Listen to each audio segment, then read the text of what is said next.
What is going on, everyone? Hello, and welcome to another fantastic Tuesday here on Fuzzy Dice, your Dungeon Master show. Where's my camera? There, your Dungeon Master show here on the Exploding Dice channel. I pointed this way, but my camera's this way. What is going on, everyone? Oh, shit. And hello, and welcome to another fantastic... I didn't realize I forgot I had that open. And we just got me doubling for a second because this is a professional stream, and you can tell I take all the care in the world. You know what I also didn't do? I also totally didn't change the title. No. So let me do that. Let me just do that, and we'll pretend this never happened. Don't worry about it, man. I love it. I love it. I just ran home from work. It is.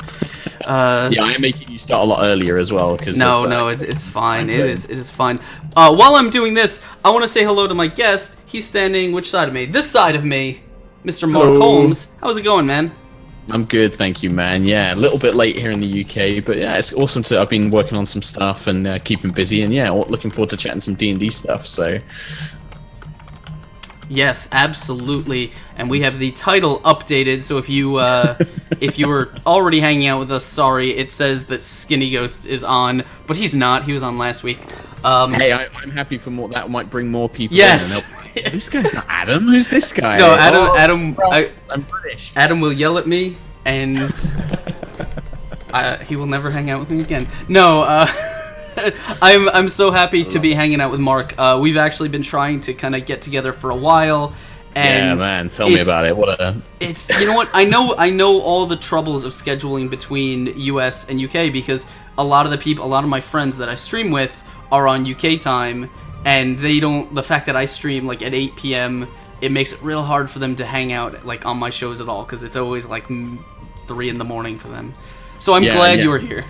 Oh, no, my pleasure, man. Yeah, like I said, it's been one of those things I've been meaning to do for ages, but it was always either something was coming up, like we were doing events here in the UK or with the Yogscast and stuff like that, or it was just, the times didn't work, and then I keep getting, Chris kept dragging me back into Dice Camera Action as well. Which you did that twice since we first talked, I think. I think it was because it was one of those things where I was just expecting to go on, do like my part, and then the next episode I had to come back in for because we didn't wrap things up. And then, at the end of it, spoilers, by the way, if you're watching Dice Camera Action, but the NPC I'm playing, Esmeralda, she gets bitten by Strahd.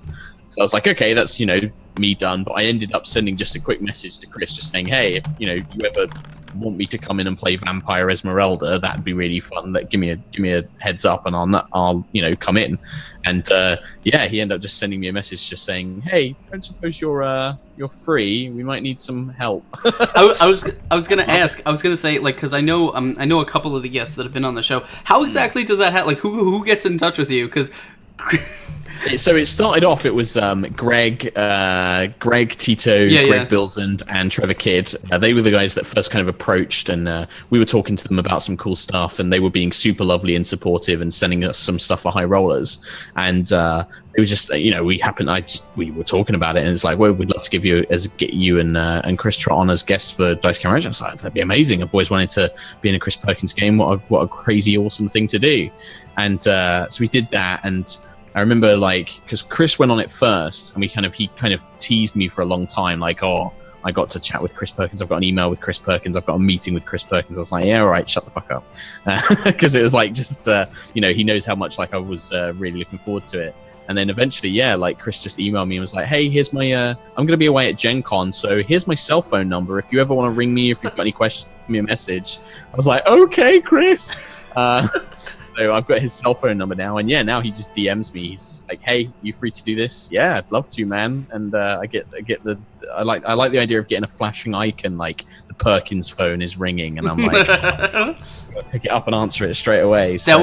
That was trust me. I went through the exact same thing. Like when the first time I got a DM from Matt Mercer, I was like, "Yeah, is this real? Is this happening?" Why? Why is he messaging me? No, it's so cool. And someone just tweeted me saying like, Dice Camera Action's on tonight. I know, and I tell everyone they stole my night. All right, I was here first. It's true, man. That's true. Hey, this is what catch up VODs and everything else is for. You should watch this now because it's and then you can watch Dice Camera Action on YouTube later. This is what people should do. It's Cody Lee says, "Is there not a lot of Americans that watch the stream?" My viewers tend to be from all over. I have some Australian friends. I have some some UK friends. You know, just a smattering of people from all over. Whoever likes D&D, I think. So Chris Perkins aside, but I'm really interested. So you of course are the dungeon master for the High Roller show, yes, which has I mean I've watched the sort of the interactions on Twitter and stuff. Like, you have a lot of really serious fans going on. Yeah, it's been kind of crazy. So to kind of give a bit of background, I'm the community manager for the Yogscast. I'm not like a YouTuber or anything like that. And we do this kind of big thing every December where we do this big charity live streaming. Every night of December, we do this charity live streaming. And I ended up being asked to come onto one of the other creators' channels to do a Star Wars Edge of the Empire game, because we've been playing in, out of office hours. And I was like, yeah, sure, I'd love to. And I went on and we did this really funny, really silly kind of one-shot D&D game. Well, Edge of the Empire game, I should say, sorry. And people just loved it. And they were like, oh, this was really funny. Like, Mark's, seems like a really funny dungeon master. Love to see more of this. And so when we started thinking about doing more regular Twitch streaming with the Yogscast, I kind of pitched the idea. I said, look, I love Critical Role. Matt's a good friend of mine. I think it's an incredible format. I'd love to do a similar thing, but for us, playing 5th edition D&D, homebrew campaign and everything. And they said, yeah. So, that started off, and none of us thought it was going to be a big thing. We had a couple of the YouTube guys in, but, half the cast were people that either aren't related to the Yogscast at all, or were back, behind the scenes staff like myself. And we just thought, okay, maybe we'll get a few hundred people watching it. That'd be great. We'll have a good time. It'll be fun. And then it's kind of just exploded and gone crazy, and we have all these amazing fans, and people cosplay the characters in incredible costumes and send us beautiful art every week and write songs and send us props, weapons, and it's nuts. And yeah, it's just completely taken me by surprise. Just the fans are so loving and welcoming, and they do so much like cool creative stuff as well. And it's just blown me away. It's absolutely blown me away. And it's nuts because, I just didn't expect it. So, yeah. Yeah, no, it's really like I have so many people that are sort of getting into the streaming thing, and it's like it's so interesting to see how, because as gamers, like I think we all kind of grew up with playing games with ourselves, and it's just like, I think this is cool, and my couple friends think it's cool, but it's like, to everyone else it probably looks really, really dumb. And then it's really weird to, like, it's a weird feeling when people sort of internalize that and kind of travel that path with you, and get as invested as you are.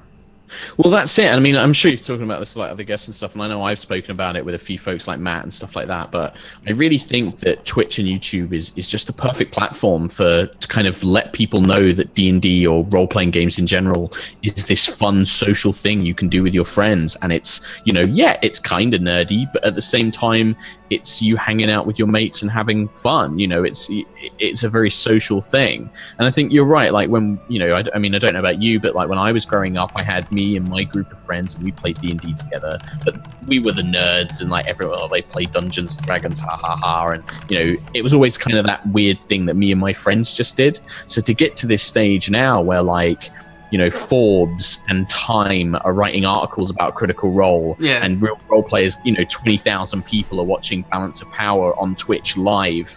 It's nuts, but amazing.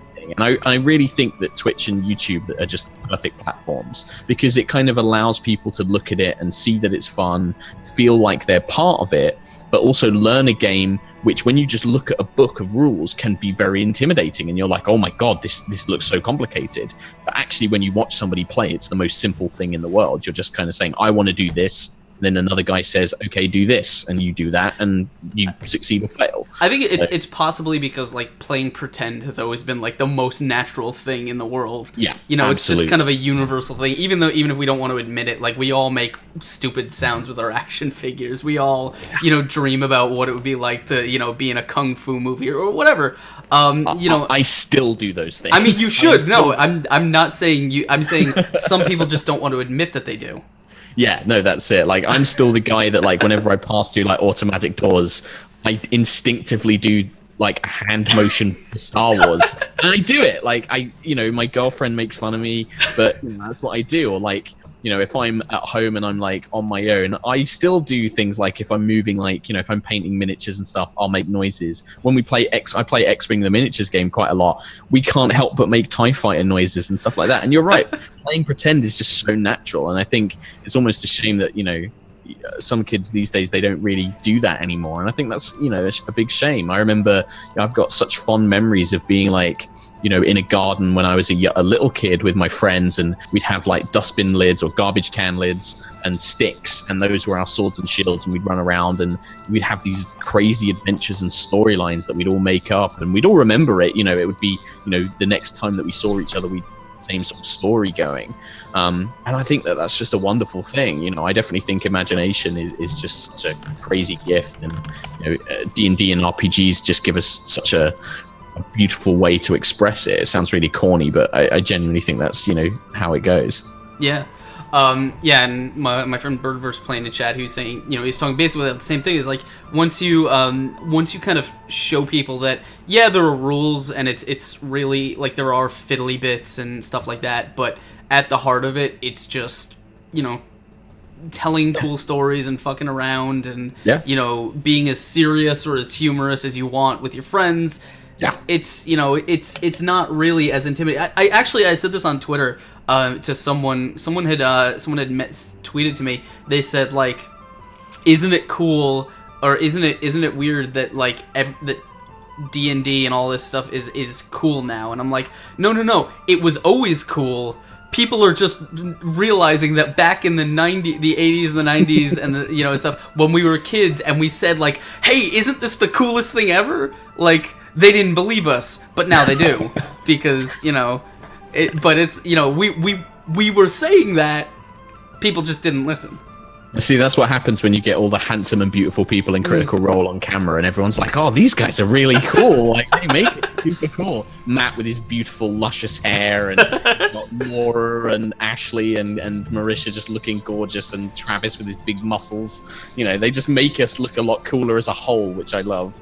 But yeah, no, you're absolutely right. I think it's always been, me and my friends, when we were in high school, secondary school for the UK, we played every day. I would finish, we'd finish school, I'd go home, get food, and then we'd be straight round to friends, and we would play every single day of the week, and it was the greatest thing in the world. And yeah, it's just, you're right. Like, now everybody else can see that, which is amazing. So I it's like back when I was a kid, when I was playing old RPGs and stuff, and someone gave me I got my first Warhammer 40,000 catalog, and it had all the painted models in it, and I'm like flipping.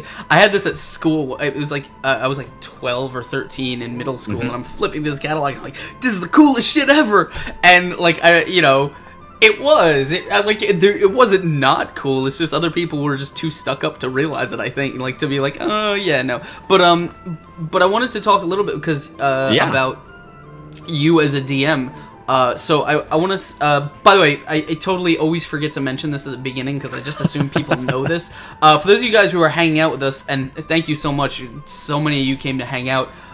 We are going to be, we're just going to be shooting the shit for a little while, just talking general DM stuff and all that, and, having a fun time until about the halfway mark of the show, and at that point, we will start taking your questions, any, topics that you want us to discuss, questions about D&D or anything else that you have. I know a lot of people at the beginning of the show have been saying, like, please no spoilers, so if you have any questions, try not to, let's try not to make them about, like, the High Roller story and that in general, because we don't want to spoil it for anyone. And honestly, who wants early info? Just watch the show; it'll all play out for you. I'm pretty good at not having any spoilers in stuff. I'm always super wary about even giving away like future stuff. Like the guys watched any of my own Q&As that we do whenever we can't do a regular stream. I hate giving that stuff away because part of the joy of watching it, like I hate Critical Role spoilers and everything else as well. Like, part of the joy of watching it is seeing those reactions and those moments. So yeah, I definitely will try and avoid those as much as possible, guys. Yeah, no, that's why when I had Matt on, I had so many Critical Role questions about the show, and I'm like, we're gonna stay away from those because I don't even want to know the answers to those. Like, it's just let's let it happen. So where do you kind of see yourself as a DM? Like, where do you consider yourself? Are you kind of are you like on the camp of the sort of the rules lawyers? Are you much more of like an improv story DM? Are you one of the more player focused guys? Like, where do you kind of fall on the spectrum? Wow, what a question.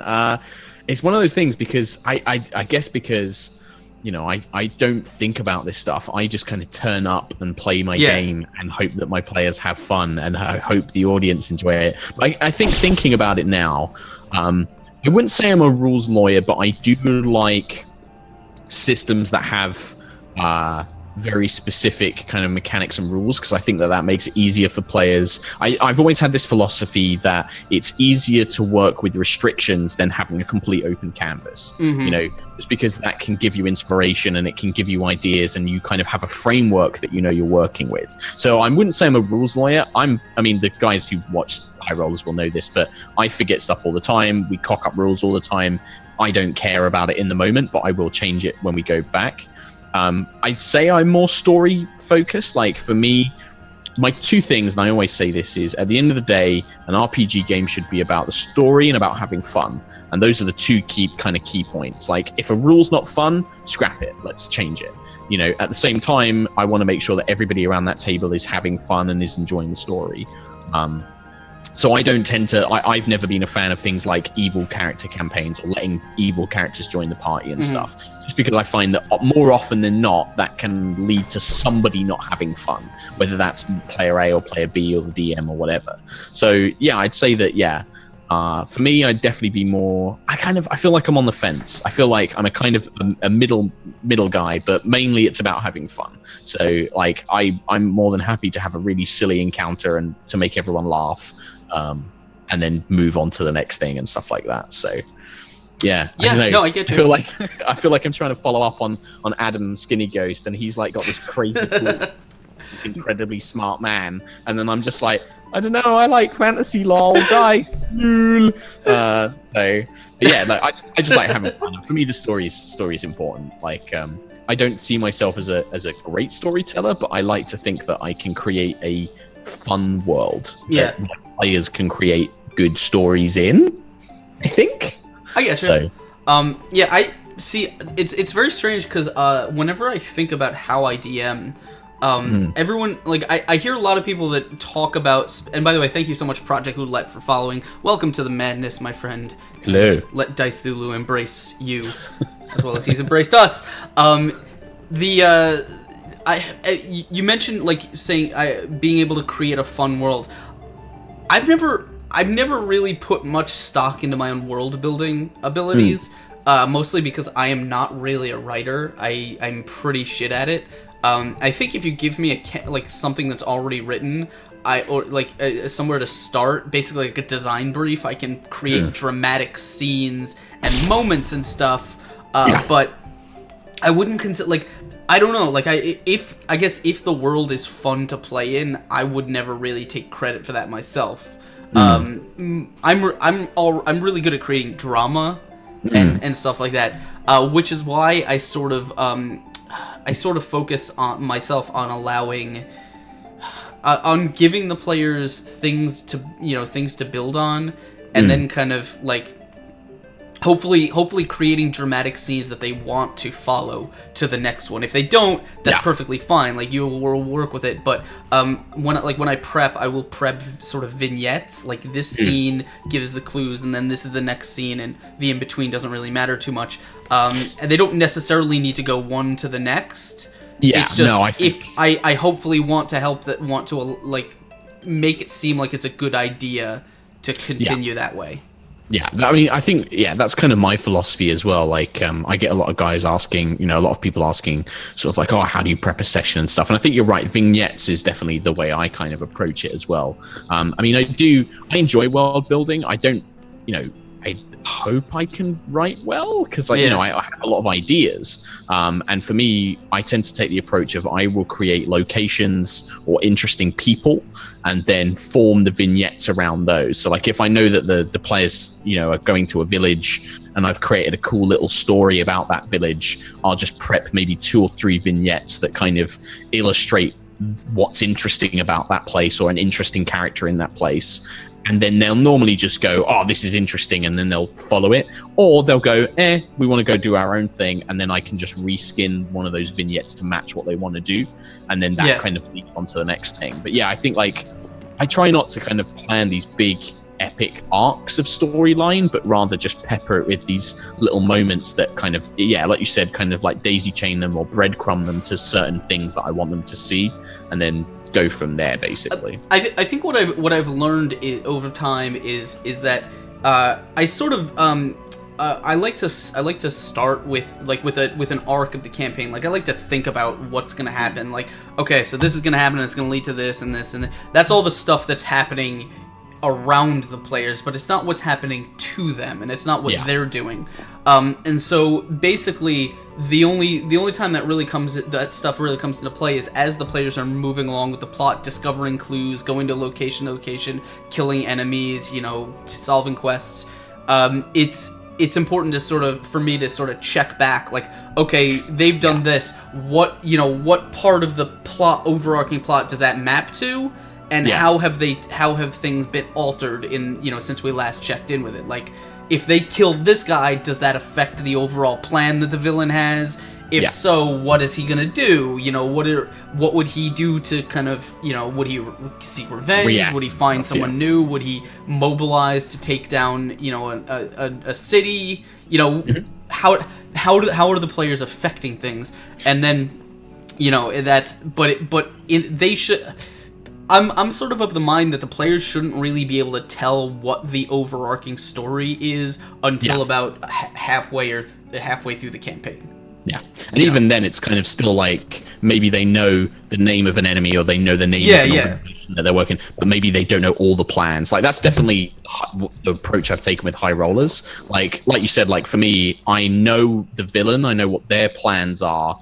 And I know what I kind of call them operations, what operations they have going on in certain areas. Or maybe there's like a third faction or a couple of smaller enemies that are around doing stuff as well. And I'll just keep a very basic track of like, PCs didn't go here, which means these guys have taken over this town, which has this knock-on effect. And then I just I call it the Mass Effect thing. Like that's because I love Mass Effect games. Yeah. And like that idea of like, they didn't do X, so this happens. And that means that this happens and that happens. And the nice thing for me is I've even had an example of that in the High Rollers already. They had this idea, excuse me, they were on their way to a town. And just before they left for this town, and I won't go into too much spoilers, they basically had to have a massive diversion.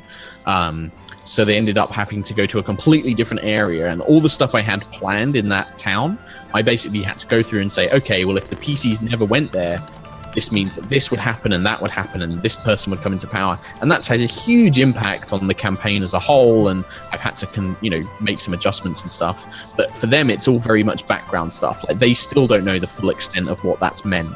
And I think that's good. That means that, there's some real weight behind it. They know that they didn't stop something, but what does that really mean? And they don't, it'll be interesting for them to see the consequences of that.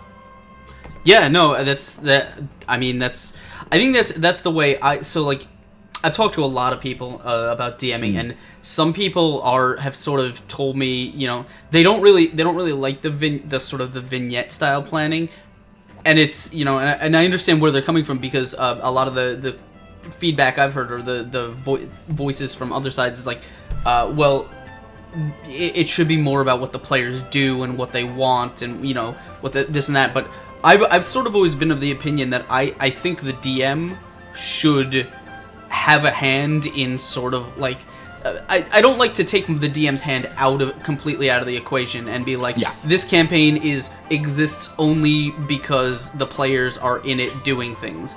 That's fine, and it works for some people. It has never really worked for me, because I just have stories that I want to tell. Like, Well, here's the other thing as well. Here's the opposite side to that, because I'm very much in agreement. I don't want to handhold them. I don't want to railroad them through my story. So if they want to do their own thing, of course, I'm going to support that, and I want them to have fun. But I think breadcrumbing these little vignettes, and they can be sparsed out in between what the players want to do and the players' own stories. But giving them that gives them a kind of a guideline. So if they get lost and they don't ever know what to do, there's something that they can grab onto. Because I've played in games, and I'm certainly the type of player that where if I'm given too much choice, I don't know what I want. I don't know what I'm supposed to do. Or I don't know where I want to go. Yeah, and that's something I've had from video games. I actually don't mind linear storytelling in video games. Like, I don't mind if you put me on a train tracks every now and then if it gets me through an interesting story and I feel like I'm affecting that story. Mass Effect, again, is kind of my option of that. It's not an open world game. It's a very linear game, but I feel like the choices I'm making in that game are my choices and they're affecting the storyline. And that's kind of what I want my players to have. That's always I guess you and I are in agreement on that, because that's always where I felt it's I want to present a story like a kind of plot, because obviously a campaign without a plot is kind of weird, but I want to present something in such a way that like the players will themselves, like they will consciously make the decision to progress the plot because they're invested in what's happening, because it's because they want to do it, not because the DM is saying this is the story, this is what we're playing. Yeah, if they choose to not do that, then you're going to find some way to force them back onto it. But it's getting them to the point where, and I feel like that I've got that with High Rollers, luckily. But it's getting, like you said, those players to feel so invested that they're like, well, no, I want to go after this guy, or I want to go to this thing that you've planned. They don't know what you've got planned, but you know that you've got, after the assassination, the evil organization is going to try and do X, Y, and Z, and they're like, no, I want to go, and you're like, yes, come this way, come friend. And you're gesturing them towards the next point. But at the same time, if they do want to do their own thing, you happily support that, and you maybe find a way to tie that back into that's it too. It's that little shortcut, because every scene you put them in is an opportunity for them to do their own thing. Again, it's like, if I put my it just happened on Friday. My players they're trapped inside. They're like quarantined inside a small section of this city. The campaign takes place in one big city, and there's a small island that has been completely cut off from the city because it was a lawless crime hole before, and since it was cut off from the city completely, it is now a burned out shithole. Like, there is nothing. No one wants to go there. Yeah. So they had to go there because one of their friends lives there and he had information for them. So they go into this quarantine place, and blah blah blah blah blah. They finally they get an audience with the self-styled emperor of the place, Emperor of Old Corvosa, and they muscle their way into getting an audience in front of him. Now, in my head, they're escorted there by a pack of guards. They're put into this big arena, and he comes out on his throne, and they're gonna ask to see a prisoner that he has. He's gonna say, no, but you can see that prisoner if you entertain me by playing my game of Blood Pig, which is the sport that is played in the arena. Okay, that's now in my head. That's the premise. That's the vignette. Yeah. They go in front of the thing. They talk for a while. He gives them the option. Hopefully they take him up on the option or whatever. They didn't choose that. They saw him, and they saw his generals, and in their head they're like, these guys look like mooks. We're gonna fight, and so they chose to fight. And so it was, they're in the middle of this really, really tough battle with a ton of people. Probably not the best idea to fight, but they chose to do it anyway. And so it's like, I have no idea how this scene is gonna end. I have no idea how the fight's gonna go. I don't know who's gonna win. I don't know who's gonna die. Whatever. I don't know what they're gonna escape with. And I don't actually care that much, because I am happy to let it play out. Like, I don't care how the scene ends. I only care that it begins. And they're having fun. Yes, and then they can do whatever they want with it, and they can make it their own, and they can put their own spin on it. They can try and escape in their own way, and then when they come out of it, my job as a DM is saying, okay, what clues do they have? Where does that lead them? and what part of the story is being, does that mean is being told next? Yeah. What consequences do those actions have? Yes, like, if that emperor's dead, what does that mean? Blah, blah, blah. I mean, I don't want to go into spoiler territory, but yeah, very similar example. Mine planned out, I wouldn't call it a dungeon, but an enemy base, basically. Yeah. Hidden in the city, an enemy cell base.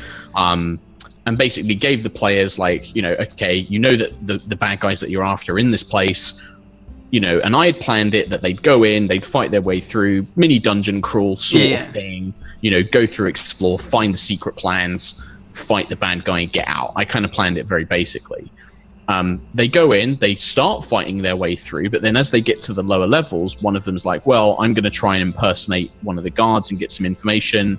And then it just went spiraling downhill from there as, they get caught by somebody. They manage to convince them that they're, there to help. They see through the illusion. They convince them that it was a way to show off their skills. They then end up having to try and then the other party members come along trying to find this person that had gone ahead. This, enemy is like, well, we need to deal with these intruders. This is a way you can prove yourself. Come and help me deal with these intruders. Okay, sure. So that they go off to do that. One of the other party members tries to pretend to join them as well and it became this crazy mess of like them joining the bad guys temporarily. Completely unexpected, became an entirely social encounter. No attacks were made. It just basically got completely shut down. And that meant that the next session I had, I was like, cool, right, well, you're in the base, you want to join this group, they're going to test you.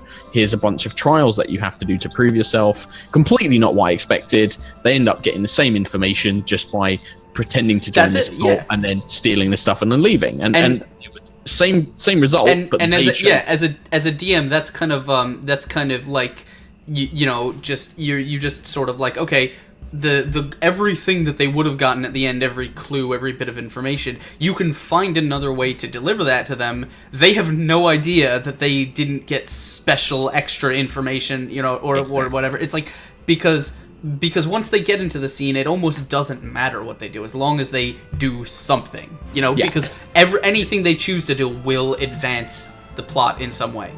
So this is my way of, I call this the Wizard of Oz thing, right? Basically, I know that there's, it's the don't look behind the curtain, smoke and mirrors kind of thing. They don't know, and that's the beauty of it. Like, I've run so many games in the past, both for sort of on stream and off stream, where they've done something I never expected. I've completely just either reskinned my vignettes or made something up using like a few basic things that I had lying around. And they've honestly thought that that was what I planned all along, because they think that I've got some crazy plan that details everything that's going on.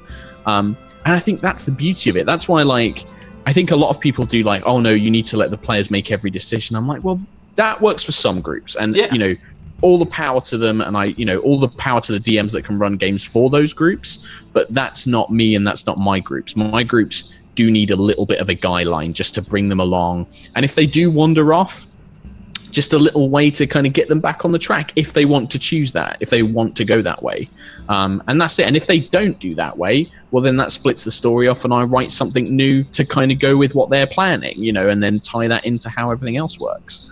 I think it's one of those things that, it's definitely, I think that you're right. There's those two camps, really, isn't it? It's kind of, you've got me and you, and then other people that kind of take a very different approach to it. So, and I think I've spoken to Matt a little bit. I think Matt, he has a very similar kind of approach as well, from the way that we've talked about his games and things like that. So I think he has a very similar mindset.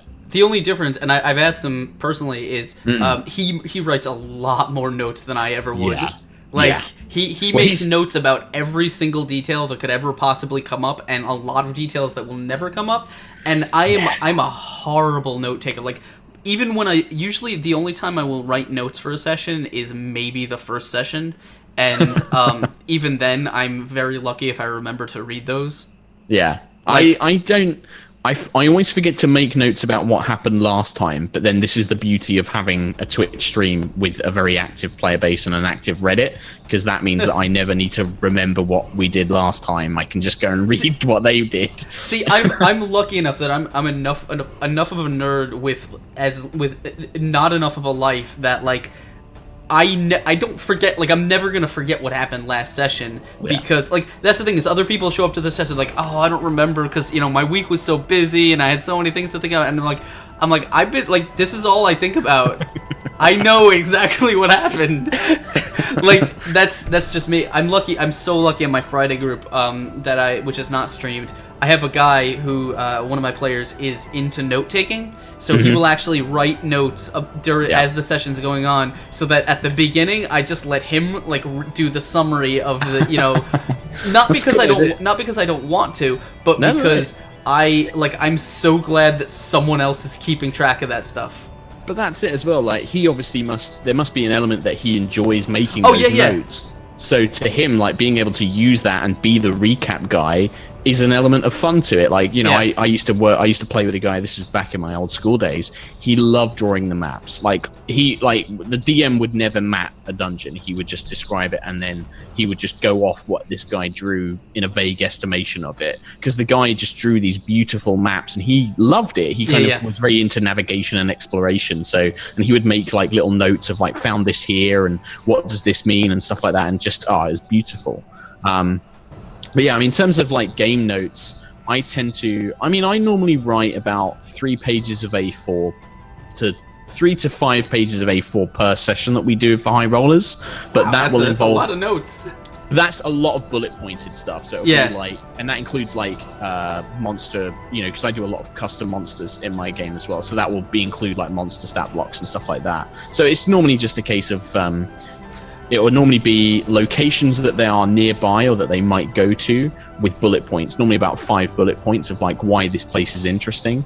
And then it's normally the characters, NPCs that they might meet, and then again about 3 or 4 bullet points each for what they're about. So at least I can look at it at a glance and remind myself, like, yes, this guy is the head of the Merchants Guild and he cares about this and his secret is this. And then I'll remember that when they interact with him, if they interact with him, I should say. So. Here, I'm gonna drop a link in chat. It's to an image. That is, I think that's probably the most notes I've written for a campaign in a long time, and that's like, love it. That's like a half a page of, like, notepad bullets. Yeah. And that's my first session. Like, that's all I write. That's how I write my notes. And it's so little. Mostly because for 2 reasons. One, because I run my games on Roll20, and so when I'm actually setting up the maps and stuff, I'm thinking about, or I'm reading the encounters that are going to be there, and I'm sort of internalizing them in my head. I'm thinking about the NPCs and what, you know, I don't. Once I've sort of made a map, I've kind of become I've introduced myself to it. I've memorized all the locations, all that stuff. Yeah. So I don't really need notes on who and what is going on there, except maybe minor details. The other thing is that, and I told this, I said this when I was talking to Dodger the other week.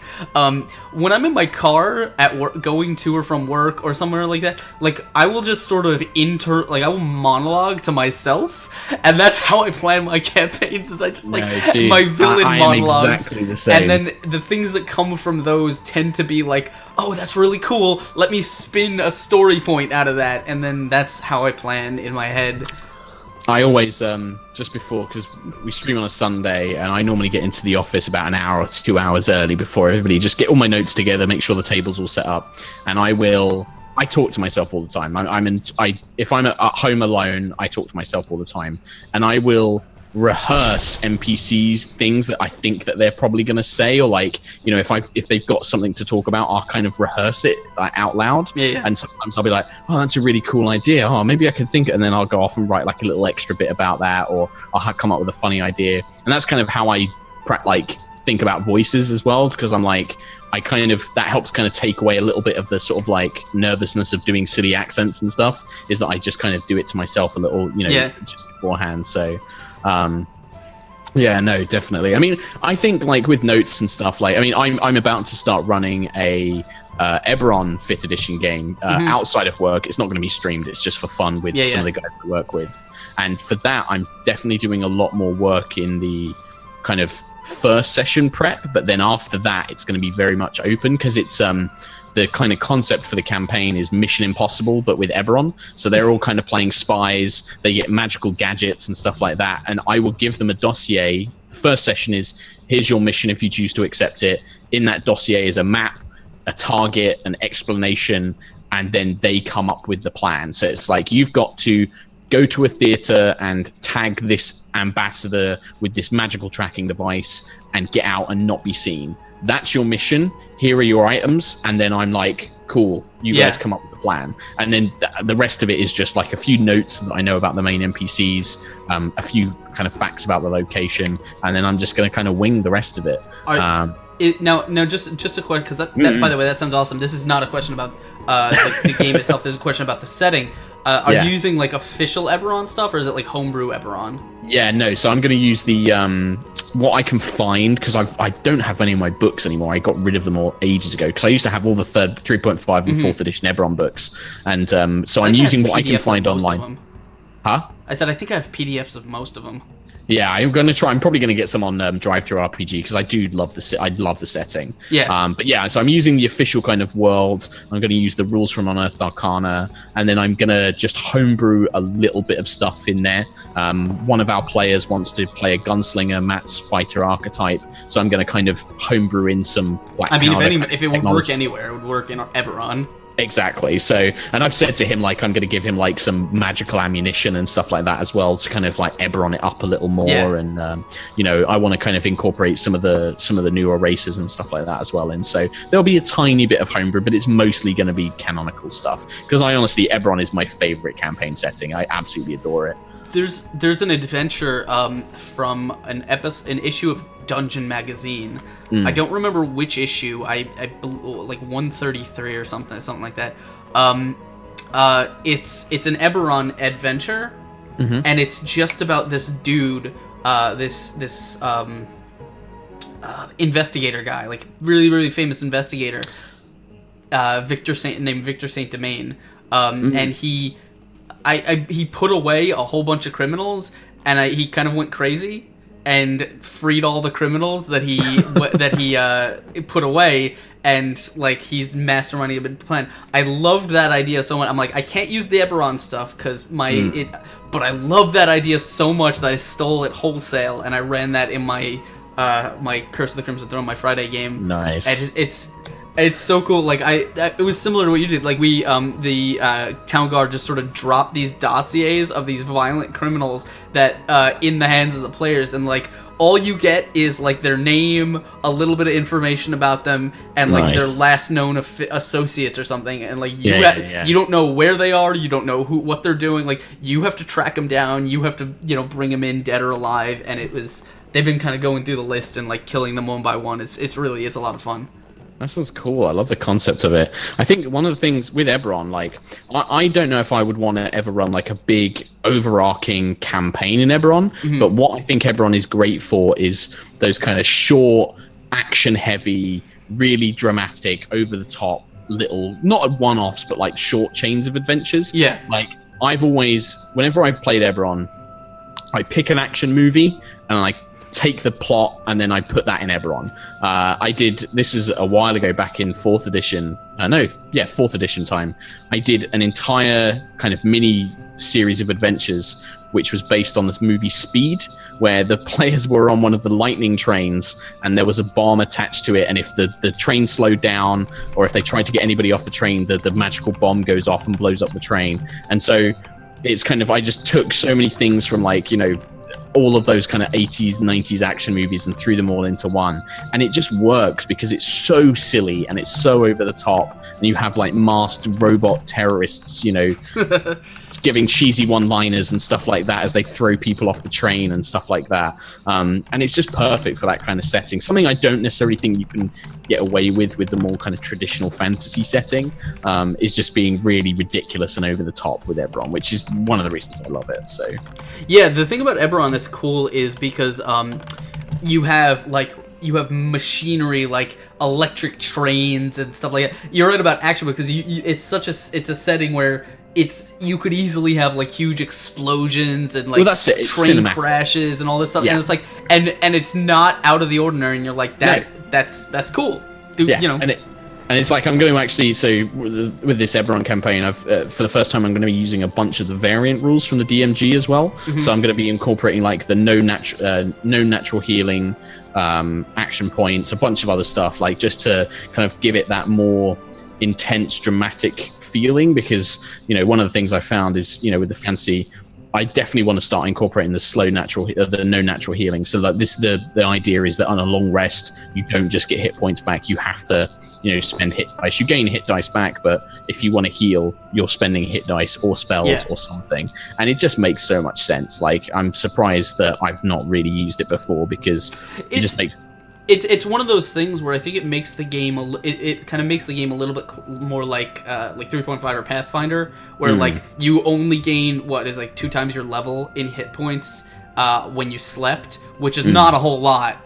No. So like taking a long rest didn't do anything, but 5th edition, which meant like you could take a rest and you'd still not be fighting form the next day. Which was a big part of that. Like, that's why you constantly needed supplies and stuff. 5th edition sort of took that out, and it's like you don't really need as many healing supplies because, you have those resources, and like you do full heal on an extended rest. So it's like you're good to go as soon as you get up, and that's so making that a little bit more gritty is actually and I think like that's a smart move, because 5th edition was really a lot of getting new people into the game or old people back into the game, and you do kind of like, I think it makes sense for a default setting. It kind of goes easy on new players a little bit, but I think definitely now that I've played quite a lot and I've been playing with different groups, and people that I play with are much more familiar with the rules set, it does just also prevent this kind of idea of like, well, we can just sleep and get all of our hit points back, so let's just take a long rest now or whatever. And obviously there are story elements that you can do to mess around with that, but sometimes those just aren't possible. So having this thing of like, well, you can use healers kits, you can use potions, you can use all this crazy stuff, but you're not getting max HP just because you've had a sleep. I also wanted to do, that was the other thing, I just remember the other variant rule I'm looking at doing is long-term injuries, because I think that's again very action movie, like you jump away from the explosion, but if they fail, like if they've got if they fumble on their deck save, they break their arm against like a wooden barricade, and then that adds to that action movie kind of feel. So that should be a lot of fun. Nat 1 injuries are interesting. I like the idea of like if you take a critical hit, like it could potentially leave a scar. Maybe not one that impedes you, like make because if you start giving penalties, it's entirely possible that that could be like a death spiral kind of thing. Yeah, absolutely. But you could tell the players like, okay, you have a limp now. You have to work that into your character. Well, I think like for me, like the way I'm going to do it for is basically you can only get 1 lingering injury per encounter, so each player's never going to get more than 1 lingering injury, and unless it's really, really bad, they're never going to be permanent. They're going to be temporary at best, sort of like until they can get some natural healing, until they can take a long rest or a short rest or something like that. They have this thing, just because then and again, it's my philosophy on this is like, I think about action movie pacing, and you don't want something that's going to impede the hero or the heroine for the full 2 hours. But, if they're in a tight spot, breaking their arm suddenly creates an extra challenge that they've got to deal with. And I like that kind of concept thinking. Did you read, I forget who, you should Google it because I don't remember who wrote it. I want to say it was the Angry GM, but it could have been someone else. I remember I recently read a series of tweets relating to a blog article that someone wrote about running D&D as an action movie, and I don't want to cover the entire because I didn't read the whole article. I'll definitely check that out. But the thing that stood out to me, the thing that seemed the most interesting central thesis was what is the main shtick of action movies?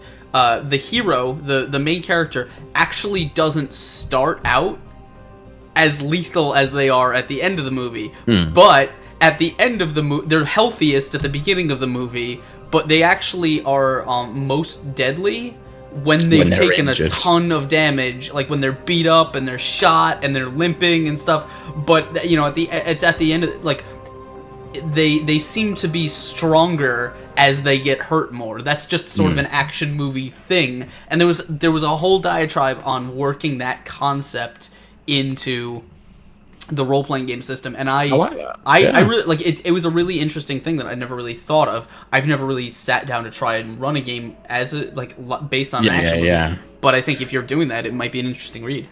I'll definitely check it out. It reminds me as well, like I was reading an article. I don't know if it was about RPGs or if it was just about storytelling in general. I take a lot of inspiration for my D&D games. I take a lot of inspiration from movies. And, just like that's just something I do. And I was reading a thing with regards to action movies. You take something like Die Hard, quintessential action movie. Yeah. And what makes it exciting is that the balance is constantly shifting between the heroes and the villains. Yeah. The villains gain the upper hand by taking over the tower and they take all the hostages, but then John McClane takes the power by escaping and killing one of the terrorists. Now he's suddenly got more power, and it's this constant shifting between the two, and I think that can lead into RPGs quite considerably as well.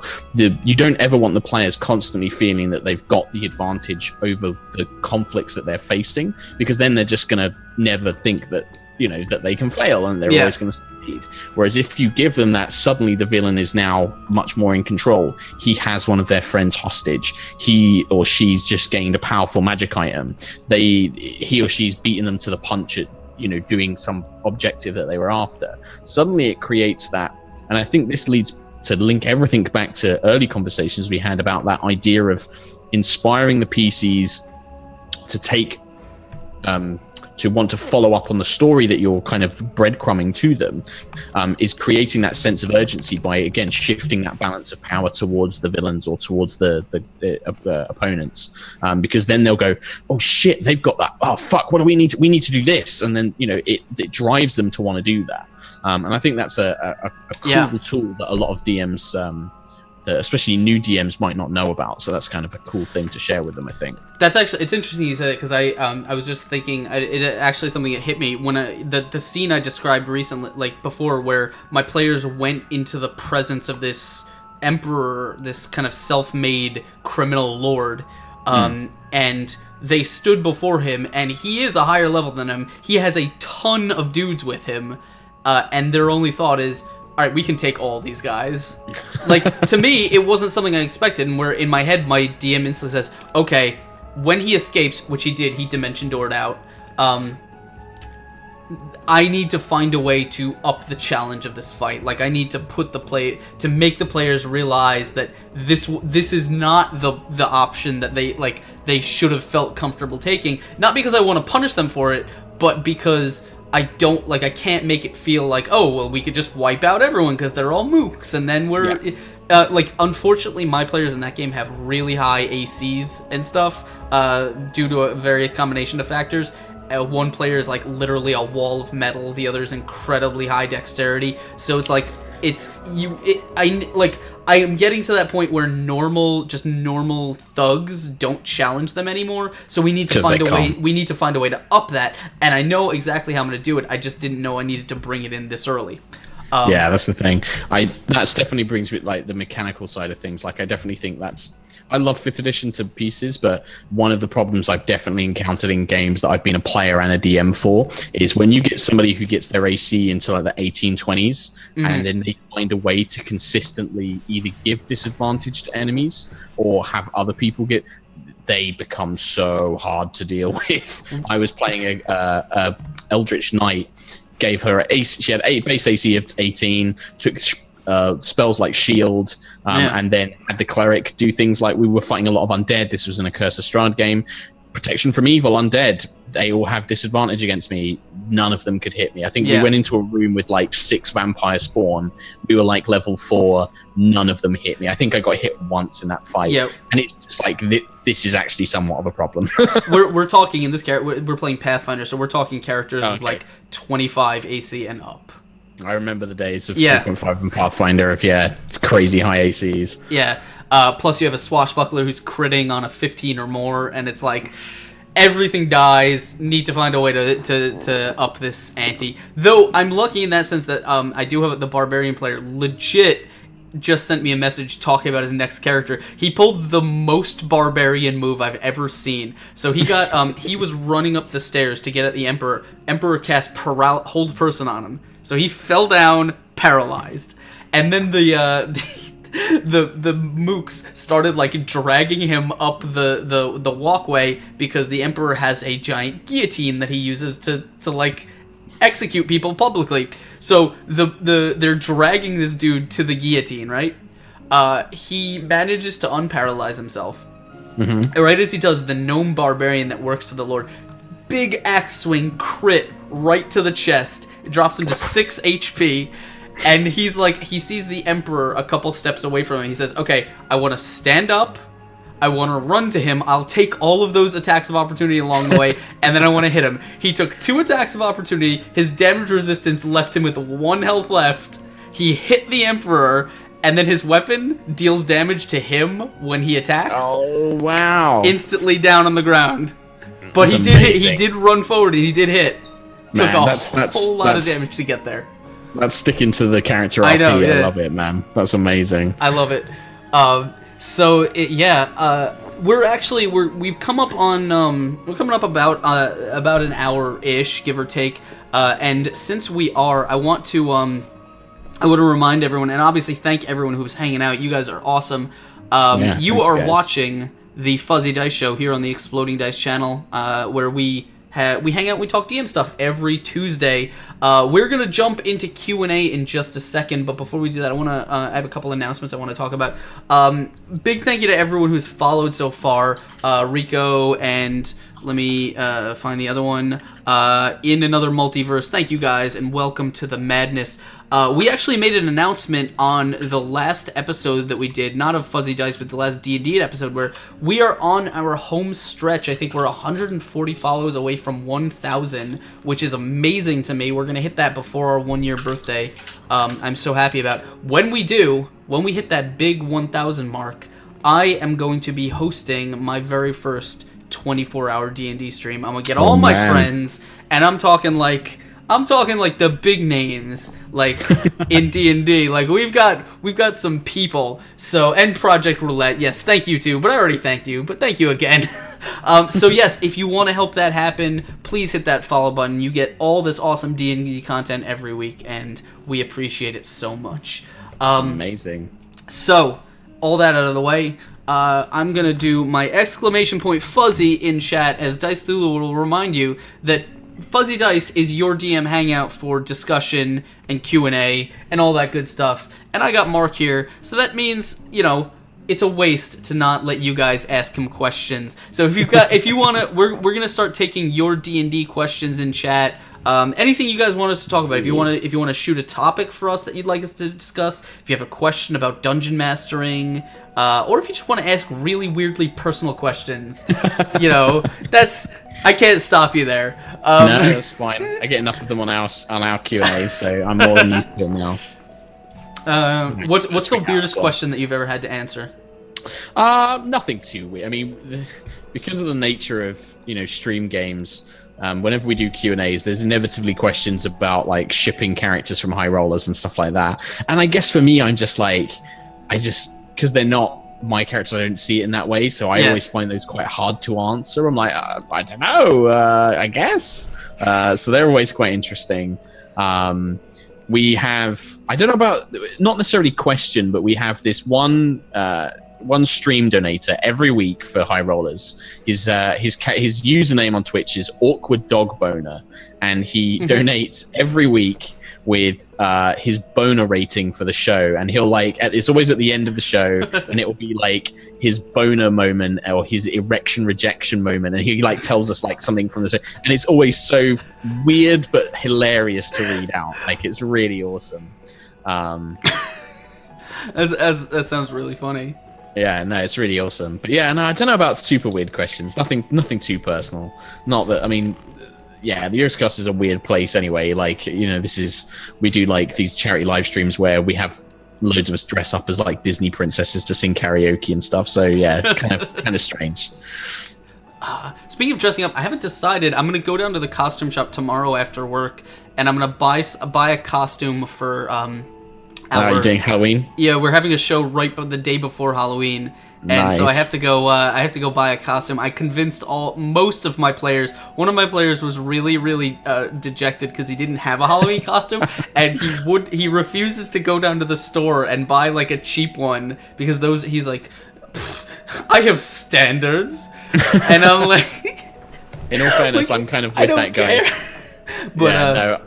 I'm kind of with that guy. We've got our office, Yogscast office Halloween party this weekend because we're potentially away next. And I was like, I'm going to get a costume. And I went through all the cheap kind of costume store costumes. I was like, these are all so bad. They're so crap. And so I've decided I'm making a Gandalf costume in like 2 days. So I'm going to make that, and then we're going to wear that down at the pubs in Bristol. So. I think I haven't touched it in years. A couple years ago, I made a Solomon Kane costume for Comic-Con, and I think I still have most of the parts of it around. But good to repurpose. Yeah, something like that. So Bianca X23 says, for both of you, hey, if you could choose 5 people to GM for, who would it be? Oh man, that is a question and a half, isn't it? The problem is mine are just going to be people from other D&D shows. Like, I think for me, my 5 would definitely be Matt, because I know he doesn't get to play that much, and I've DM'd for him once before when he visited London. We had a good time, so definitely him, because just that I know him and I know how he plays. Yeah, I'd love to DM for Mike and Jerry or Tycho and Gabe from Penny Arcade, because the Acquisitions Inc. stuff is incredible and I love it. And they're hilarious. And they're amazing. Yeah, they're hilarious and they're just wonderful people. Patrick Rothfuss, I know he's been on Critical Role, but again, he's such a lovely, lovely man, and I think he would just be amazing. And then Simon Pegg, actually, like, I've always had this idea of doing like a British celebrity D&D game, and I think Simon Pegg and Nick Frost and that would have a freaking blast. So I'd love to DM for those guys as well. I have to sticking with the British theme. I have to say, I definitely Ian McKellen and Patrick Stewart at the same time. Oh wow, I love it. Matt Mercer, Mark Hamill, Mark Hamill. And one more person who, oh man, who would be? I don't know. The last is a roulette slot. Like there's too many cool people. Well, Dame Judi Dench, British. I know. Yeah, I know she does. She's played with Vin Diesel. I know that. Yeah, she did. She sort of DM for her grandkids. So there's another one as well. Yeah. Trying to think. Yeah. No, there's just too many good people. There's too many amazing people I'd love to game with. I agree with you. Like I'm so jealous that you got to DM for Matt. I actually convinced him. We were supposed to when he first came on the show, I was like, if you're coming out to New York Comic-Con, you gotta do a one shot. Like, we gotta do something. And he was like, yo, that sounds really cool. And then they never came out. Like, Comic-Con didn't bring him out. Yeah. And I was so sad. So the way that happened is me and Matt have been friends for years, and he used to come to a lot of UK anime conventions where I worked with the guys there and stuff like that. And for one of them, he came over. And it just happened to be that, like, he'd run a game for me out in Los Angeles when I went over to Anime Expo. And I said, okay, well, when you come over for the next one, we'll get together in London. You can have some extra days and we'll just play a fun game. And it ended up being Matt, his partner at the time. This was a few years ago, so not Marisha. And my partner at the time, and then just some random friends who had never played D&D before. And I remember Matt played a halfling bard. Christ, what was his name? He had like some ridiculous name. He had like a cheery, I'm a little Irish halfling, hello there. He did that voice that he always does. And we just had a blast. And it was nerve-wracking, but we just kind of had fun because a lot of them didn't know what they were doing anyway, so we just had a good time. And that's definitely a highlight for me. He's a funny fucking guy, and when he gets to play a player, he is a cheeky sod. He is one of those that he'll push you. He'll be like, "Oh, I want to do this crazy thing," and he'll come up with some crazy thing he wants to do, and you're just like, "Sure, make a performance." Yeah, you do it. Yeah, and you just want to, go with it. So it's good fun. Absolutely, yeah. I'm still looking forward to the chance to play some D&D with him. He's such a nice guy. Yeah. So Shankamus Prime says, any tips for a first-time DM? Although it won't be D&D, I appreciate any help I can get. Yeah, absolutely. We have tons of tips for a new DM because, I mean, that's what this show is all about. So, Mark, I'll let you go first. I mean, do you have anything you would think is probably the most important? What do you think is the most important information for a new DM? I mean, for me, the most important thing, and I kind of always say this as just a generic piece of advice to anybody who asks me about DMing, is for me, it's a case of, remember, fun first. It's got to be fun for you and your friends because you want them to come back and play. So if you don't know a rule, don't stress about it. Don't do it. Just make it up and then go with what that is, and that will be fine. The other one is, remember the golden rule of try not to say no, try and say yes and or yes but. So if a player says that they want to do something, yes, but you have to do this, or yes and this happens. Or as Adam kindly added last week, no but. Yeah, no, but you can do this instead. Yeah, that's a true one. So that's kind of like the golden rule for me. Just silly little things like, if you're, do try and play things like the starter set. If there is one, that's always pretty good just to give you an idea. But also silly things like write up a list of random names, because I can tell you now, your players are going to ask what random innkeeper's name is, and they're going to want to know his life story. And they're not going to care about the important NPC that you've planned and is really integral to the quest. They want to know about Tom, the carriage driver, and his life story. So just have like little details kind of written down that you can just jump into. Any kind of cheat sheet stuff like that is really helpful. It's certainly helpful for me because, Christ, I have to make up that stuff all the time. God, I never know what to answer to this because it's such a kind of big question. I guess just play, have fun, and you will get it. It's like anything, it takes time. What I'd say is don't spend too much time preparing because almost none of it matters. Yeah. Be prepared for the players to throw you curveballs and trust in your ability to improvise and to roll with them. Don't. I was going to say this, but I forgot how to phrase it. Don't be afraid. If your players do something, don't be afraid to say, hey, can you give me a second to figure out an answer, or to figure out something, because not everyone is great at like coming up with things on the spot. It's a skill that you have to develop. And you have to practice. So don't be afraid of taking your time and taking a 5-minute break to prepare the next encounter if your players make a sudden move. Write notes, but don't marry yourself to them. Be willing to choose new things and, to change things on the fly. And here's the most important thing, I think.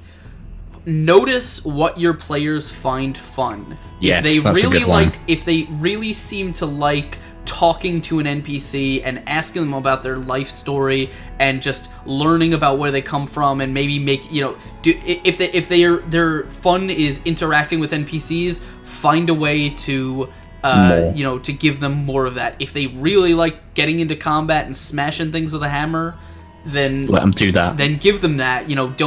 Don't bore them with doing transactions at a shop, unless that's something you care about. Like, I pay attention to what they seem to respond to, and then find a way to make those make that the content of your game, because that's the way. That's the way you keep them engaged. And this is another side tip. This is one that not a lot of DMs will tell you, but this is one I like to tell everyone. If you as a DM are not having fun, which means if your players are looking for something, if they just want combat, but you really want to tell a cool story and have really cool NPC interactions, if you want to create really heavy drama, but they're just making jokes at every NPC they meet, don't be afraid to say, hey guys, this isn't really this isn't really working out. As a DM, you don't owe anyone anything. It's you're there to have fun as much as anyone else. As well. Yeah, that's very important. Those are all things that I would keep in mind as a new team. And the nice thing with that as well is, like, there might be one of them that's like, oh, I wouldn't mind giving DM a go, and they might be a better DM. Yes, absolutely. And just, have fun and mess around or whatever. But yeah, being a DM is definitely, you've got to be able to do that. And also, an addendum to the thing about, like, watch what your players enjoy. It might be different for different players as well. Some of them might enjoy combat, some of them might enjoy talking. try and make sure you kind of give them even amounts of time for that and stuff. You have to watch what they're all responding to, because again, one player might respond only to shopping with an NPC. They might really love haggling, but not everyone else likes to. Find a way to let them do that in a way that... So here's the thing. If one player loves haggling and the rest of the players hate it, find a way to make haggling with an NPC or a shopkeeper important to progressing the plot. That way, that player will get to do it, and the rest of the group will be invested in the outcome. Yeah. That's... And you can exchange haggling with an NPC for anything, you know? It's just... That's it. That's... and feel free to ask if you have any other questions. Let me scroll back up to see if I can find anything. Hello, Shenny. Good to see you, man.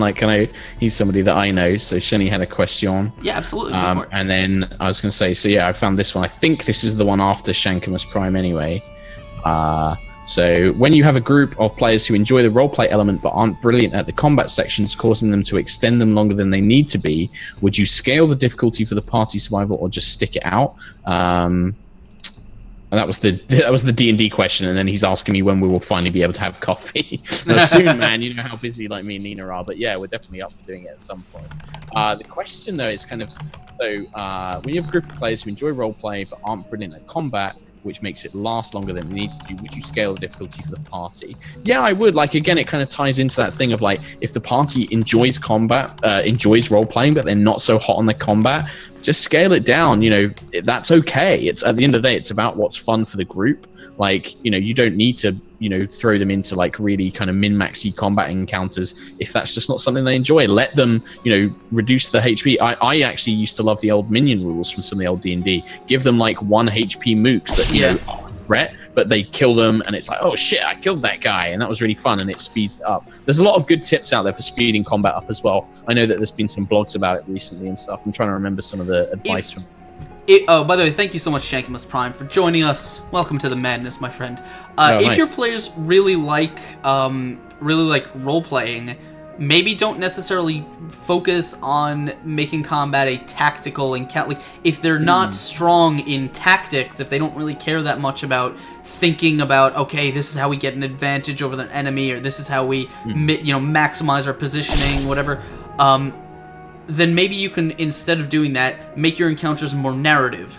Don't try, not using a grid and just saying, you're in a room, the orcs are in the room, there's some terrain features, maybe a rope bridge and some stalactites and stuff, and let the players come up with creative ways to to fight, to use the environment around them, allow them to do that same kind of role-playing that they would otherwise. And in combat, make the encounters a lot more narrative driven. Also, have your enemies talk to them in combat, mock them, yell insults, this and that, because that will give your it more fun. Yeah, if you're so that's the thing is, people ask me all the time, how much, and this I saw this a lot when I was on Roll20.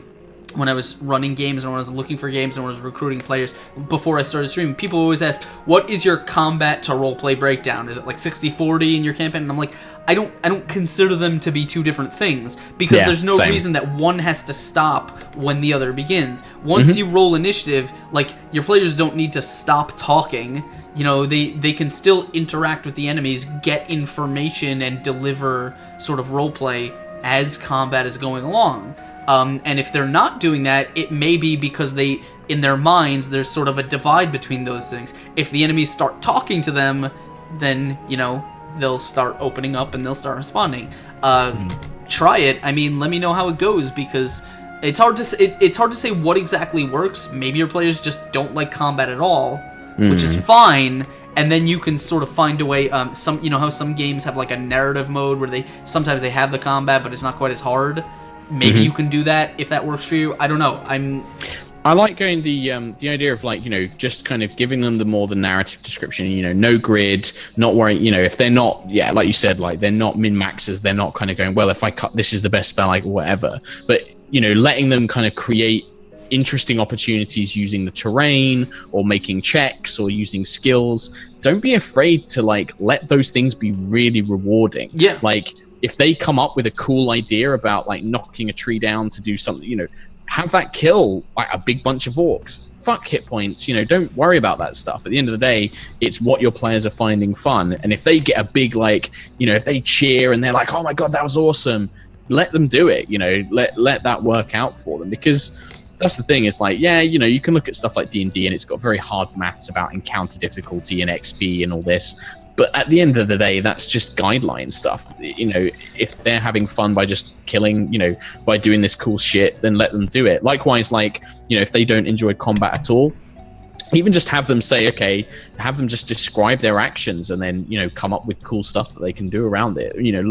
There's a bunch of other systems that do that in a really interesting way, where it's more about how you describe what you're doing rather than the mechanical skills or spells that you're using. Also, you can do what I do sometimes, which is ask for specifics. If a player says, I swing my sword at the orc, it's like, okay, well, how do you swing it? Where are you aiming? Why? What are you trying to cut him in the leg? Are you trying to stab him in the chest? Does that information matter? No, not really. I mean, it's, if they say, I'm going to cut the orc in the leg, they're not going to do more or less damage, but you can have, ask them to describe their actions. When they cast a spell, say, when you cast magic missile, what does it look like? What what hand motions do you have to do? What words do you have to chant? It's all those things, getting them thinking about what the world is looking like around them and how they're sort of affecting it. It's worked very well for me. So those are all suggestions. I guess you can try, put them into practice, and then come back and tell us how it works out for you. And then the question is, when will we finally have coffee? Never. You will never have. You will never have coffee. No, probably not, knowing how busy it's going to be. Oh man. Okay, so question for Mark. Sorry, I lost it because this thing doesn't stay. I still need to know if you would want that D20 map as a LARP weapon or a real weapon. So this is another awesome High Rollers play, making a mace but with a D20 head instead of like a spiky ball head. Yeah, I've seen someone did that. LARP weapon. Yeah, so yeah, absolutely, man. Like, if you want to make that as a LARP weapon, I am all over that. I can actually take that with me to Empire, so that'd be amazing. Thank you so much. That's incredible. I'm trying to keep up with these because Ankbot doesn't like it automatically scrolls for me. So recently a player was fighting a shadow which reduced their strength to 0. They were a rogue and could easily have escaped, but they should have died. In the end, I decided to let them go to disadvantaged death saves because, and I just lost it. I realized that they didn't know what 0 strength meant, that they would immediately die. Would you have made the same choice? And this is another awesome High Rollers fan, Extra Legs, who's also a young upcoming DM doing a lot of homebrew stuff himself as well on DM's Guild. So from reading through it again, so a shadow reduces their strength to 0, and they were a rogue, so they could have used like bonus actions to disengage and stuff like that. But they didn't realize it looks like they took a bunch of damage that in reality they should have run from. So what would you have done? Okay, so what would you have done? So player, if a player makes a bad decision, right, and I tell them, okay, you hit 0 strength, you were dead, because that's just how the rules work. And they say, oh, I didn't know that. It's like, all right. That's fine. I understand that, if it never actually came up in discussion and was never clarified before it happened, then I would probably give a pass for that particular instance. However, I would definitely, so here's the thing, is I'm a huge fan of anything that I can turn into gameplay, I will do that. Which means if a player dies, if a player becomes extremely incapacitated, this or that, I would find a way to work the solving of that, the reversing of that situation into the game. So I would let the player live, probably hugely disadvantaged, 0 strength. They're basically completely drained, no muscle mass, no real ability to move on their own power. They're basically just skin and bones at that point. But I would let them be sort of this weird state of like the edge of life, but completely unviable to the party. And then I would probably offer the information of how to solve that problem to the party in a way that kind of creates game. Yeah, that creates gameplay. Though the question becomes, how do you keep the player involved? In that case, I don't know. I mean, maybe you can have them on the edge of death, and like there's the stuff that involves them is like not with the party, but it's on the other side. Their spirit has to fight to like stay with their body so it can be resurrected.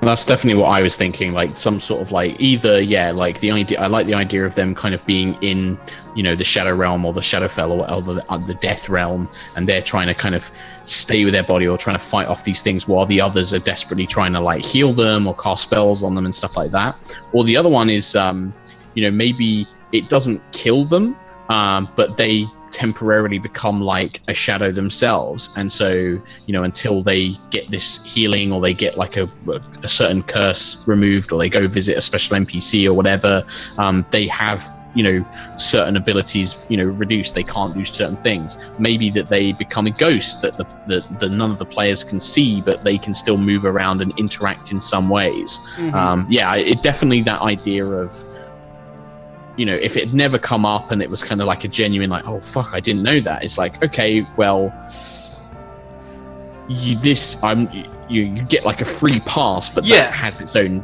own consequence, and game is created from it. But I think especially if they're a new player, I definitely wouldn't want to kill off their character permanently. Yeah, and it also depends what level they are, because I have a pretty hard rule where for like the first 4 levels, I try really hard not to kill players, because not because like I want them to not die. Well, I do want them to not die because they created these characters. The character that a person plays is always the one they want to play. When that character dies and they have to make a new one, it's always their second choice. And so you don't want to do that until, like, let them get invested in the story, let the other players build relationships, so that way if something bad does happen to them, it's real emotional and everyone's everyone has a reason to sort of put effort into saving them. However, all that stuff that we both talked about reminds me a lot of, I don't know the specifics because I haven't read the book yet, but it reminds me a lot of what Monty Cook was talking about when he came on the show and we were talking about the new game Invisible Sun, which is like it has a thing, and I don't know the specifics because very, very complicated stuff, but he was talking about how, like, in that game, in that setting, death isn't like the end. It's not like the end of a character. Like, you die and there's other things that can go on. Like, maybe you could go on as a ghost, maybe you can sort of have adventures on the other side and come back to your body, sort of reverse death that way. It's real big on that thing, and I guess that in my head that means, well, yeah, that's probably an interesting idea. Obviously, because if a player dies and the rest of the players are seeking to resurrect them, you have to find a way to keep it interesting so that player isn't just like sitting there kind of twiddling his thumbs for 5 sessions until they find someone who can do resurrection and they can afford it and get all the stuff together. Yeah, I think because I know Chris Perkins did that on the Dice Camera Action. He had the players play as a ghost while they were dead until they could get the resurrection. And then I've done it in previous games where characters who die, they go to the plane afterwards, and that is, that's a place of mystery and difficulty and conflict in of itself. So yeah, there may be things that they have to do or that they can do out there that help their party. I've always liked the idea of like, a dead character who can help from beyond and kind of do things to kind of influence the game as it is, but in unusual ways. So rather than being there to fight and cast spells, they can do things like, scout ahead and try and leave cryptic messages. I've always liked the idea of letting a player play a ghost who can like walk through walls and scout out enemy rooms, but they have no way of communicating with the other party verbally, so they have to try and like draw signs on the wall and then give little pictograms to like the other players and stuff like that, because then the other players are like, what the fuck does what does this mean, like danger maybe, I don't know, like and that creates really funny, interesting table gameplay as well. It's kind of like the shtick from Interstellar. It's like there's a message and you can't really you have to interpret it like yourself. And I'm a huge fan of if a player like however they help the part, help continue their play while they're dead, whatever, that's fine. My thing is I love when a character dies or gets near death and then are brought back, but like the experience has massively changed changed them. Like they've gone through some shit and they are now a very, very different person. Yeah. So like for so the way it works with high rollers, the rule that I have for death is basically if you die and you get resurrected, then there is a random table which I have of effects that will come about, so that might be that you come back younger, which means that you have like certain or older, and it means you have certain attribute penalties. You come back and people can't remember who you are, or you can't do certain things. So I have that, but then I also, and I think this is important for 5th edition, and it's quite harsh, but I actually have it's 1 resurrection per character only. And the reason I have that is because I think when you get to high level play in D&D, I'm with you there. Far too easy to just 1,000 GP diamond, meh, cast. Even if you're going to get penalties, they'll be like, well, we can just make up for that with blah blah blah. It's kind of got to be that everybody gets a freebie, everybody gets 1 fuck up, or everyone gets 1 mistake.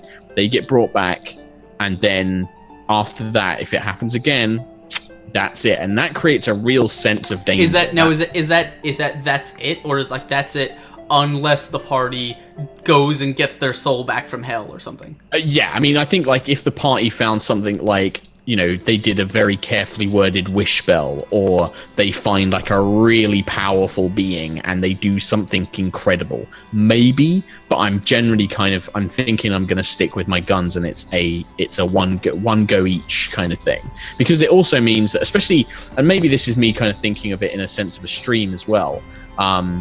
It just means that like the audience also know that like that's it. Like if that character goes, that player's coming back as somebody new, and that character's story ends there.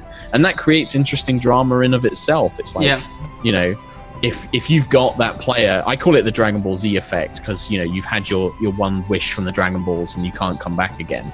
But it's that idea of like, if they're going into a fight and things are looking really grim and they're low and they've had their resurrection, and then they make that choice to kind of be like, no, I'm going to stay here and protect my friend. That has so much weight behind it, because they know this is it. There's no coming back if they choose to do that. And likewise, like if they run away, maybe that's more okay, because they know that, no, they should run away because, they don't get another chance at life. So I don't know. That's just my view on it anyway, because I think that, it's very easy for high-level characters to just come back over and over again. No, so. I'm with you there. I really, I like the way Matt does it in a way where Matt does a really good way, actually. He sort of rolls for it, so it's out of the like they can attempt it, but it is really out of their hands. Well, it is, but I like the fact that he lets them, like, if they come up with some clever, good RP, they get a bonus to that roll. I like that, which is really nice. Yeah. It means that they still have some control, but it also, like, every subsequent death adds to the difficulty as well. So it's like, yes, if you've died 2 or 3 times, this is becoming much harder. But if your friends really make a big sacrifice and go out of their way, you might still make it. And I like that. I think that's a really good way of doing it. All right, so quickly, for Mark, how would you suggest I spring a D&D game on my parents when I visit them, having no experience in fantasy at all? So I guess maybe, if I was to do this, because, like, I've kind of, my parents know a bit about D&D, and, like, my mum's kind of a bit of a nerd, but she'd never admit it. The way I'd probably want to do it is, like, what kind of TV shows do they enjoy? Is there a TV show that you know that they really love, and if you kind of theme it around that, or if you kind of give it a veneer of that, they might be more interested in. Also, probably, like, doing a lot of the math for them. Like, don't expect them to create a character. Create a basic template and then let them do the character name and the character personality and stuff themselves. But don't expect them to, like, roll stats and pick skills and stuff like that. Try and kind of preempt that. But yeah, I think for me, like, I'd kind of want to look at what they enjoy and maybe something that they're massively into, and find a way to link the two together so that they've got an immediate understanding. So if they're not big into fantasy, but actually they watch Game of Thrones, kind of giving it that sort of setting, or if they watch Star Trek, maybe taking certain elements of that, making them, a part of a ship's crew or something like that, and theming it around that. That'd be my way of doing it, I think. Yeah, I don't know exactly because I've never asked to play D&D with my parents, but also because like my mom is she understands very, very little about things that are not like reading books. Like she really loves reading, but she only likes she likes fiction that's like realistic. She's never been interested in fantasy. My dad is an old school nerd in the sense that like he used to play like Ultima and stuff like that back old computer games. I don't think he ever played D&D. He never really seemed interested in it. And so I guess the way I would broach it is just like, hey, do you want to play D&D? Like I don't think there's a special way. It's like, hey, I want to hang out and play a game. Do you want to try it? It's fun. I mean, maybe could like call it. Do you do family game night? Some people do. I don't. Yeah, I suppose that's the way to do it. Is kind of say like, oh, why don't you come around and we'll play some games, and you invite your parents, and maybe you get like somebody else that they know, a partner or a brother or something like that. And then when they come down to sit down, you just put the character sheet in front of them. You get the books out, and then you just set the scene. See that's the thing is, I wouldn't even.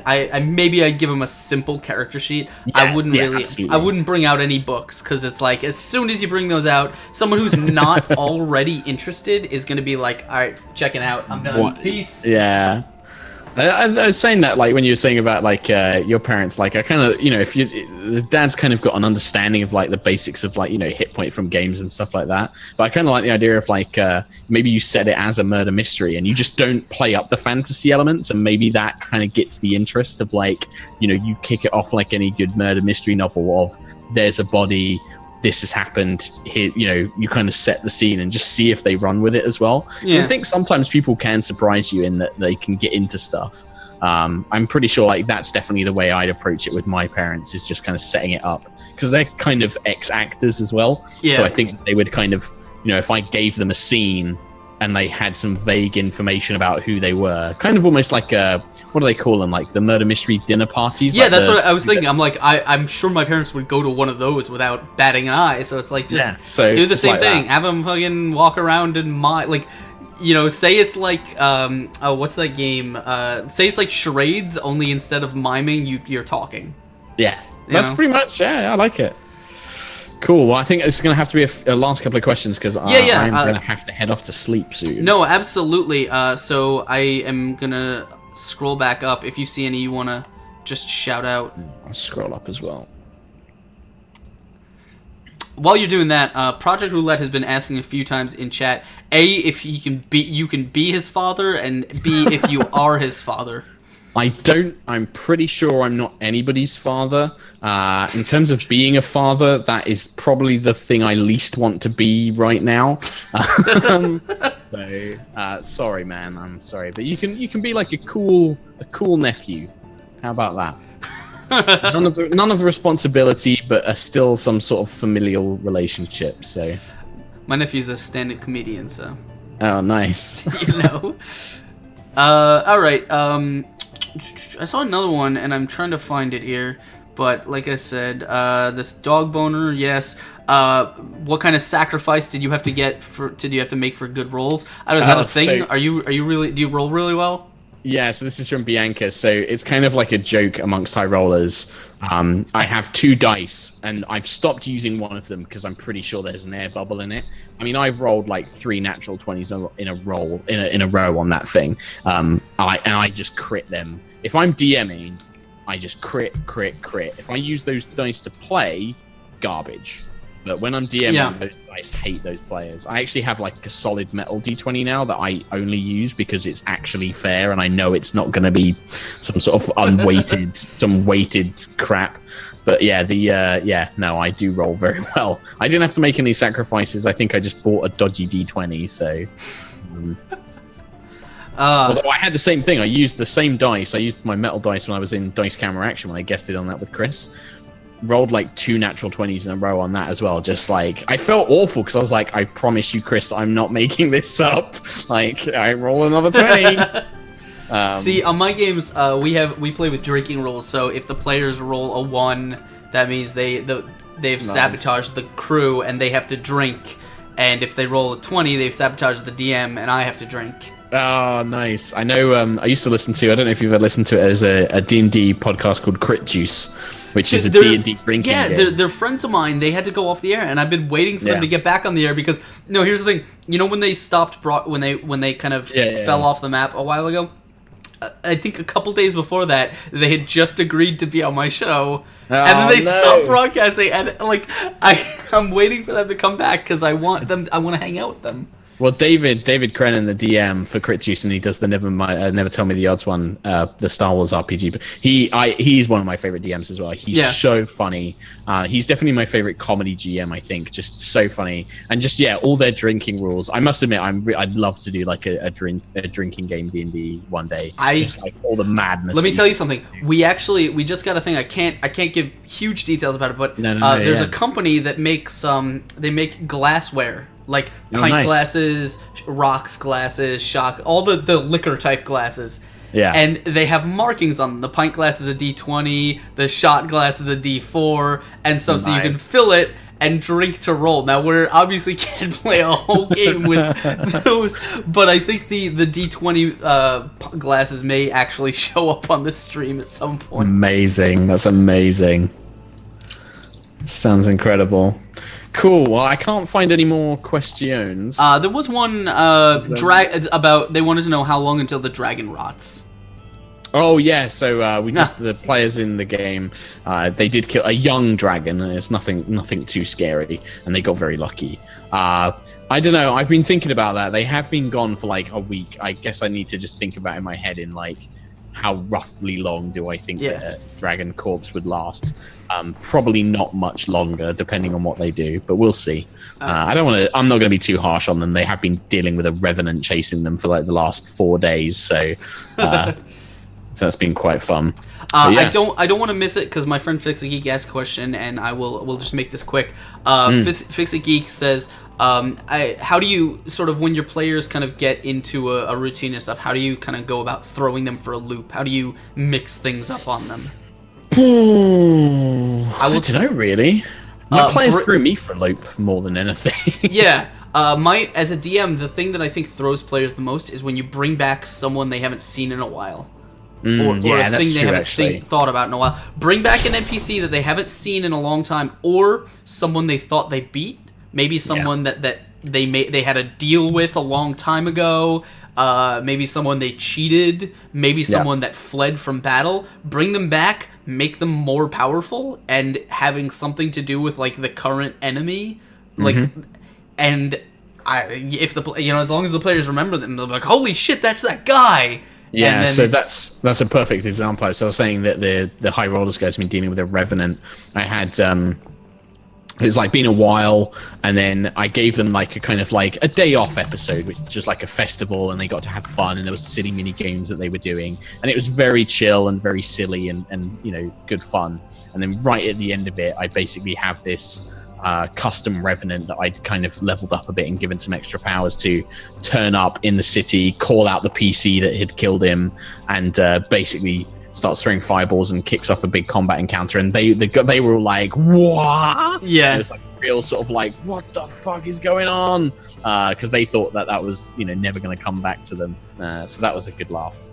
Absolutely, yeah. That's the way I do it. Or an NPC that they're friends with or care about. Have some, make them a minion of the enemy or something like that. Like that's always a good one. That's always a good one. Having like an ex-ally turn out to be a spy all along and stuff like that. That's always fun. I did that for my game. I had my PCs create like three NPCs that they were like friends with and stuff, and that just gives me a stable of people to like put in shitty situations so the players can, that's how I do it. Yeah, bring back old